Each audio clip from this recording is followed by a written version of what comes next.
Cricketer Babar Azam की कहानी, zero से हीरो तक का सफ़र। इस आर्टिकल में आपको क्रिकेटर बाबर आजम की कहानी ज़ीरो से हीरो तक का सफ़र बताएंगे। दोस्तों, कौन जानता था कि लाहौर की गलियों में क्रिकेट खेलने वाला लड़का एक दिन दुनियाई क्रिकेट का बादशाह बन जाएगा।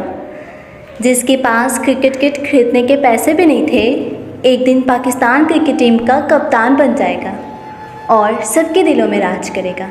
बाबर आजम का बचपन लाहौर की गलियों में टेप बॉल क्रिकेट खेलते हुए गुजरा। इन्हें क्रिकेट खेलने का शौक़ अपने कज़न कामरान अकमल और उमर अकमल को देखकर हुआ था।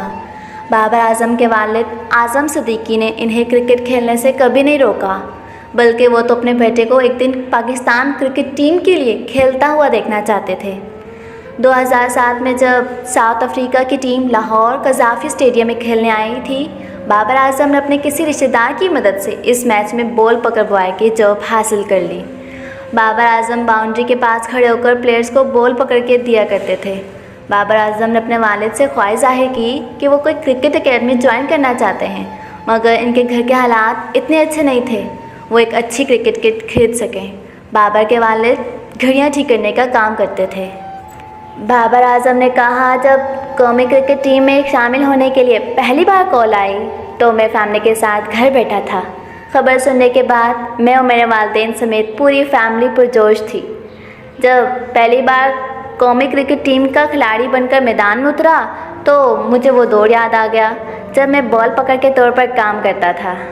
इन्होंने कहा, मेरे ख्याल में जनूबी अफ्रीका के ख़िलाफ़ जब हमारा आखिरी टेस्ट मैच था, इस वक्त पहली बार मैं बॉलिंग करने आया था। वो मेरे लिए यादगार लम्हा था। इस वक्त मेरी ख्वाहिश थी मुझे भी पाकिस्तान के लिए कुछ करना है और इंटरनेशनल खिलाड़ियों के ख़िलाफ़ खेलना है। बस यहीं से मैंने अपना जज्बा बुलंद किया और दिन रात मेहनत की। उन्होंने बताया कि Pakistan top players national academy जाते थे। मेरी भी ख्वाहिश थी कि मैं वहाँ जाऊँ, लेकिन सिलेक्ट नहीं हो सका। मैंने सोचा इस एकेडमी में दाखिल होने के लिए बेहतरीन परफॉर्मेंस देनी पड़ेगी। मैंने एकेडमी जाने के लिए बहुत मेहनत की। सुबह 11 बजे जाता था और मगरिब के बाद घर वापस आता था। इस वक्त पैसे नहीं होते थे तो कभी पैदल तो कभी बस में सफ़र किया। बाबर आजम ने कहा, जब पहली बार इंटरनेशनल क्रिकेट टीम में शामिल होते हैं तो मुख्तलिफ एहसास होता है। लोगों के तवक्कात बढ़ जाती है, अपने आप को मनवाना होता है, टीम में लोगों के दिल जीतने होते हैं और बहुत दबाव होता है। इस वक्त सीनियर प्लेयर्स से मुझे बहुत मदद मिली। उनका कहना था, अपने करियर के दौरान बहुत सी कुर्बानियाँ दी हैं। जब ट्रायंगल सीरीज़ चल रहा था तो फैमिली के करीबी रिश्तेदार का इंतकाल हो गया। उनके जनाजे पर नहीं जा सका। कप्तान ने कहा, वो मेरे लिए बहुत मुश्किल वक्त था। वालिद से कहा, मैं नहीं खेल सकता, वापस आ रहा हूँ, लेकिन वालिद ने मना कर दिया। उनका कहना था कि नहीं, तुम्हें खेलना है, तुम्हें दिखाना है, पाकिस्तान के लिए कुछ बनकर दिखाना है। बाबर ने मज़ीद बताया कि जब मैं इस्लामाबाद में था तो मैच के दौरान फील्डिंग कर रहा था तो मुझे मालूम हुआ मेरी दादी का इंतकाल हो गया, लेकिन जितनी देर में घर पहुंचा तो जनाजा उठ चुका था। किसी अपने के चले जाना और वहाँ मौजूद ना होना, उनका आखिरी दीदार भी नसीब ना होना, वो क्या कैफियत होती है मैं लफ्ज़ों में बयान नहीं कर सकता। मैंने पाकिस्तान के लिए बहुत सी कुर्बानी दी हैं।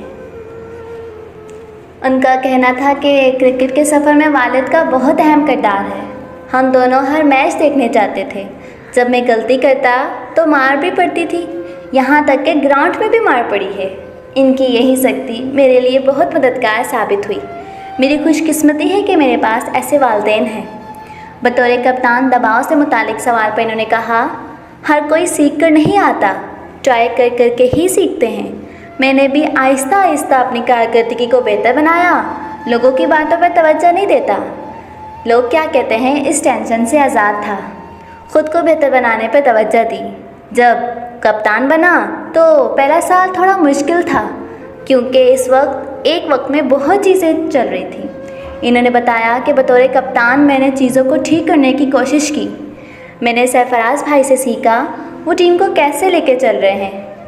मैं मैदान के अंदर और बाहर उनका खिलाड़ियों के साथ बर्ताव देखता था और इनसे सवाल पूछता था और इसी तरह मुझे मदद मिली। बाबर आजम ने कहा कि बतौर कप्तान आप पर बहुत सी जिम्मेदारियां होती हैं, क्योंकि खिलाड़ी सिर्फ अपनी बैटिंग और फील्डिंग पर तवज्जो देते हैं, लेकिन कप्तान को पूरी टीम को साथ लेकर चलना होता है। अब मैं अपनी जिम्मेदारियों पर दबाव महसूस नहीं करता। अपने करियर के अगले मकसद के बारे में बात करते हुए कहा, बाबर ने कहा वो चाहते हैं कि पाकिस्तान वर्ल्ड कप जीते। इंशाल्लाह जीतेगा। बाबर आजम हमारे लिए मिसाल है। दोस्तों, ये कहानी थी पाकिस्तान टीम के कप्तान बाबर आजम की। वो एक गरीब ख़ानदान से होकर भी पाकिस्तान टीम में अपनी जगह बनाकर पाकिस्तान में अपना और अपने ख़ानदान का और पाकिस्तान का नाम सर फ़ख्र से बुलंद कर दिया। दोस्तों, हमें भी चाहिए हम जिस भी शोबे में हों, इसको अपनी मेहनत के बलबूते पर उस काम में आला मुकाम हासिल करें।